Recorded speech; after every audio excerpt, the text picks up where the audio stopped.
The richest father-son duo that quietly dominates Alaska, that's exactly what we're getting into right now. All right, picture Alaska for a second. Not the postcard Alaska. Not just glaciers, cruise ships, moose, and people in expensive jackets pretending they suddenly understand wilderness because they spent 4 nights near Denali. Picture the real state. Vast distances, scattered communities, cargo routes that matter more than highways because entire regions depend on aircraft the way other states depend on trucking lanes. Industrial operations that can only survive if fuel, machinery, medicine, and mail keep moving. Towns where logistics is not some back office business term, but the difference between normal life and isolation. And if you start asking which father-son duo best fits the idea of quietly dominating Alaska, one pairing stands out in a way that feels deeply authentic to the state. Cliff Everts and Rob Everts. They are not the kind of father and son who dominated Alaska by building flashy towers or turning themselves into celebrity moguls. They did it the Alaskan way, through aviation, through grit, through infrastructure, and through knowing that in a place this big, the people who keep the state physically connected hold a kind of power that outsiders regularly underestimate. This is important because Alaska is not a state where the usual lower 4-8 wealth formulas automatically apply. There are no giant Manhattan-style finance empires running every conversation. There is no Silicon Valley clone where everybody is pretending to reinvent civilization with an app and a hoodie. Alaska's deepest business influence often grows out of transportation, fuel, freight, extraction support, and the practical services that keep life possible across impossible distances. That is exactly where the Everts story becomes so powerful. Cliff Everts built a serious aviation-centered business presence after decades in Alaska flying and working in the industry.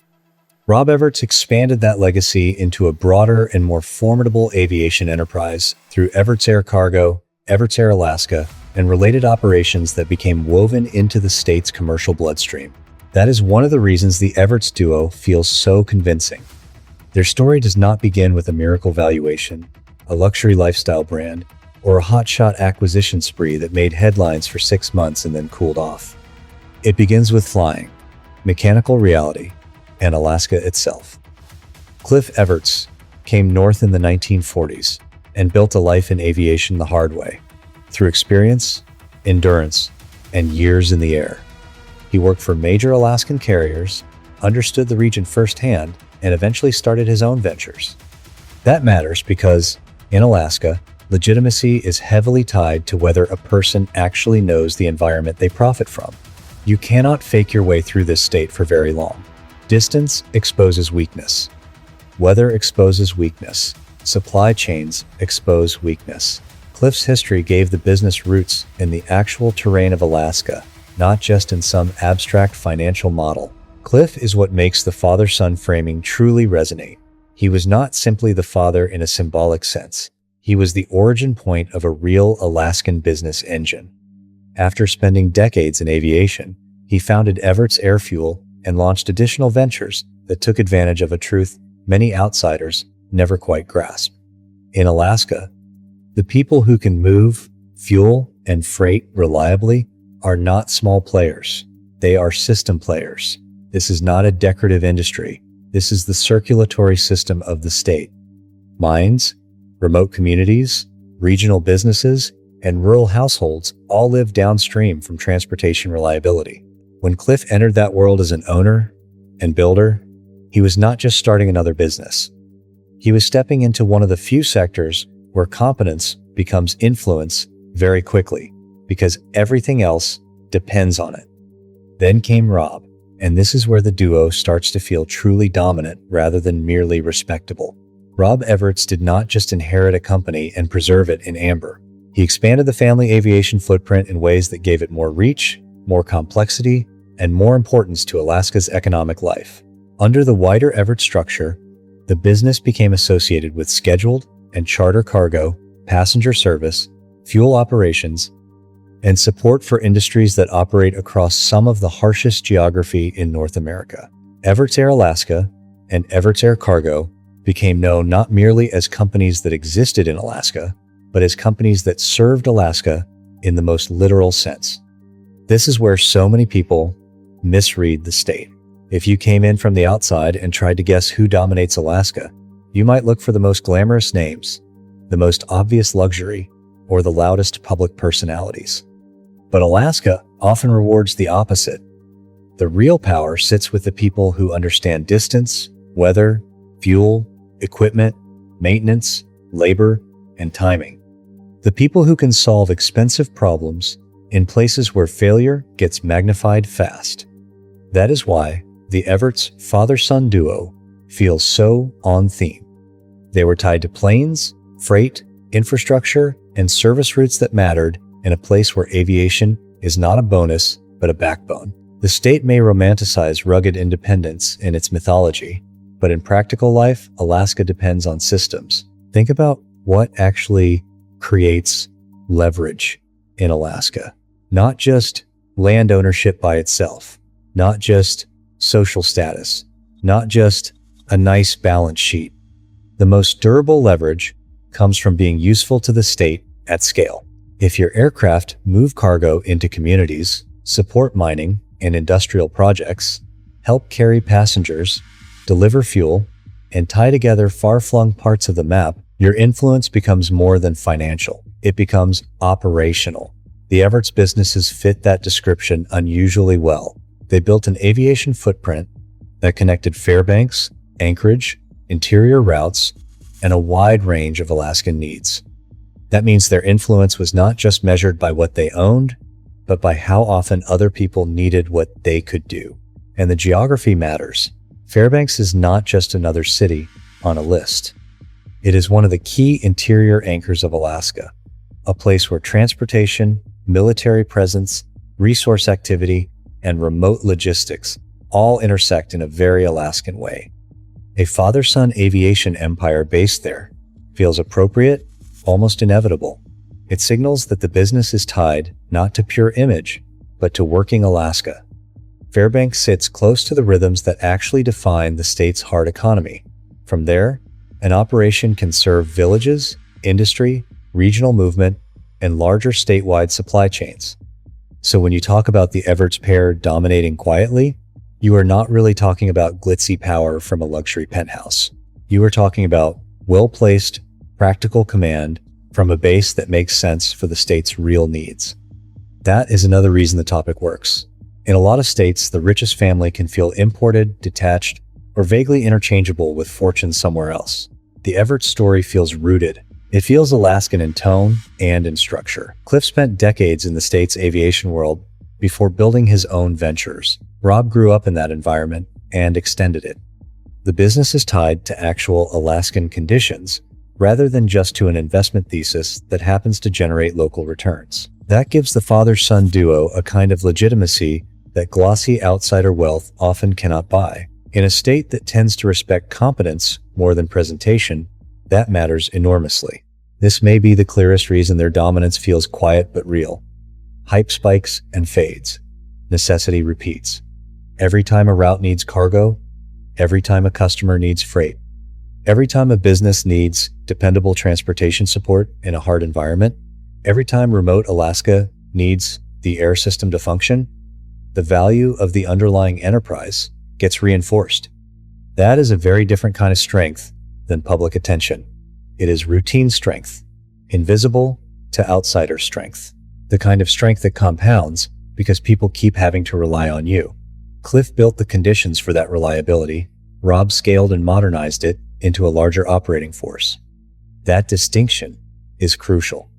If you reduce the Everts empire to they own planes, you miss the real significance.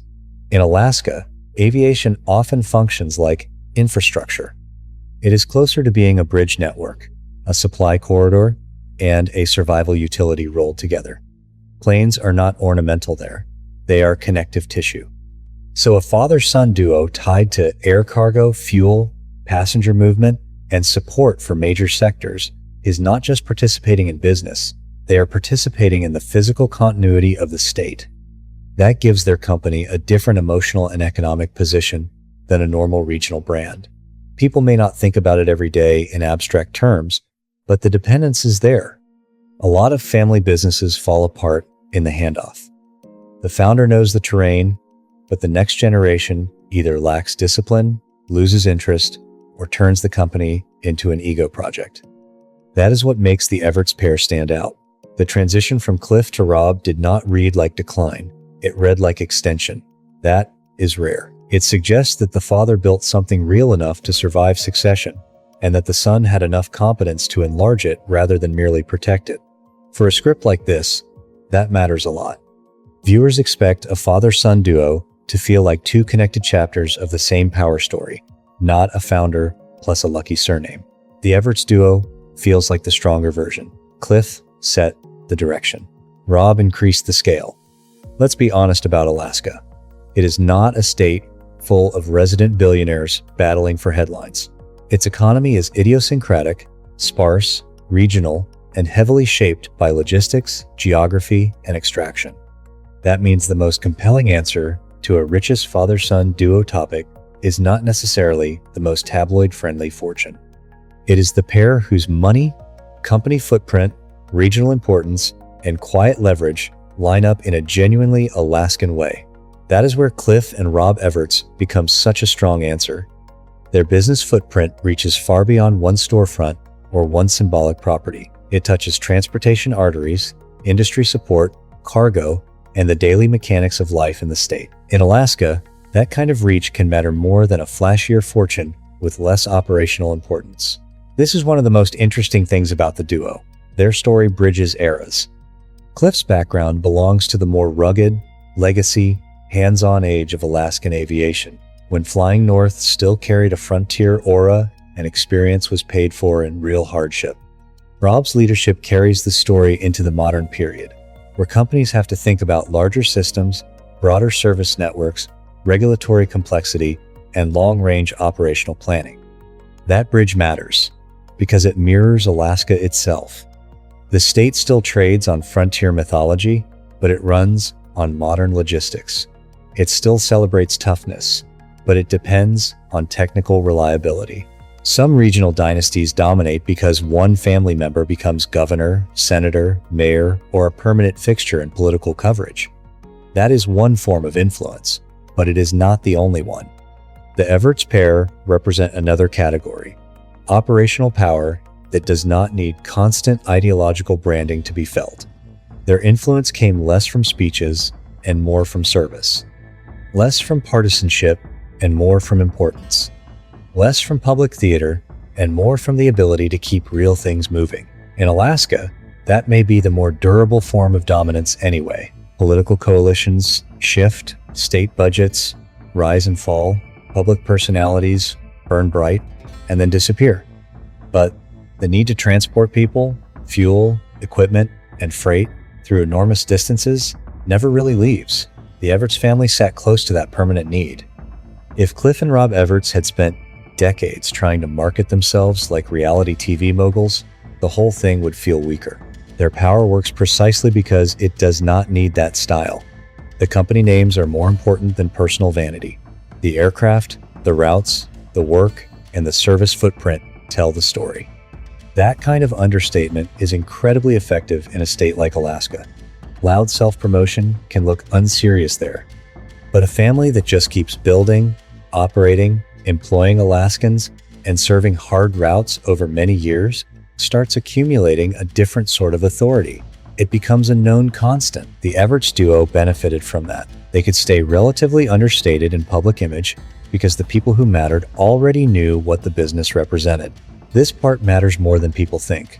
Influence in a smaller or more spread out state is not only about personal fortune, it is also about the number of jobs, operations, facilities, and business relationships tied to your company. The Everts businesses employed hundreds of people and became part of the working economy in a meaningful way. When a father-son duo oversees an enterprise that supports that many livelihoods, vendors, routes, and dependent industries, their influence stops being theoretical. It enters communities. It affects families. It affects how supplies move. It affects how commercial Alaska experiences reliability. In a place where scale can be hard to achieve because everything is so far apart, building a company with that kind of footprint is a major form of dominance. That is another reason the duo fits the state so perfectly. Mining, oil and gas support, tourism, rural transport, supply chains, seasonal commerce, and specialized cargo do not run on vibes. They run on equipment, timing, maintenance, expertise, and route knowledge. A company that can serve those needs repeatedly gains access to the state's most serious economic activity. That is where quiet power starts turning into structural power. You are no longer just another business operator. You are part of the framework within which other operators can function. The Everts father-son story fits that model.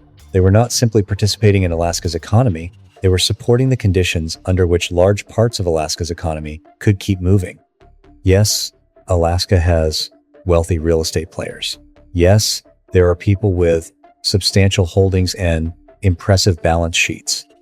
But a father-son duo built around aviation, freight, fuel, and statewide operational support simply sounds more native to Alaska's actual business soul. Real estate can make you rich almost anywhere. Aviation logistics at Alaskan scale can make you essential only in a place like this. That is why the Everts duo has such a strong narrative grip. They embody the state's size, isolation, toughness, and dependence on air service in a way that a generic fortune never could. If you are building a script around who quietly dominates Alaska, you want names that feel inseparable from the state's reality. Cliff and Rob Everts absolutely do. It is not just the company, it is the lineage. Cliff's life in aviation gives the story an origin rooted in skill, obsession, and old-school endurance. Rob's expansion of the family operation gives it continuity, scale, and proof that the enterprise was not a one-man miracle. Together, they form the sort of duo that audiences intuitively understand. The founder-father who learns the terrain the hard way, and the son who takes that hard-earned foundation and stretches it across a larger business horizon. That kind of pairing always works best when the business itself remains grounded in reality. In this case, it does. The planes flew, the fuel moved, the routes mattered, the company grew. The father-son story is not sentimental decoration. It is built into the structure of the business. Quiet domination does not mean nobody knows your name. It means you do not need constant spotlight to keep shaping the environment around you. The Everts duo fits that perfectly. A huge portion of the public could go about life without thinking much about the family personally, while businesses, workers, and communities kept relying on the systems connected to their enterprise. That is the essence of quiet power. The leverage is real whether or not the cameras are rolling.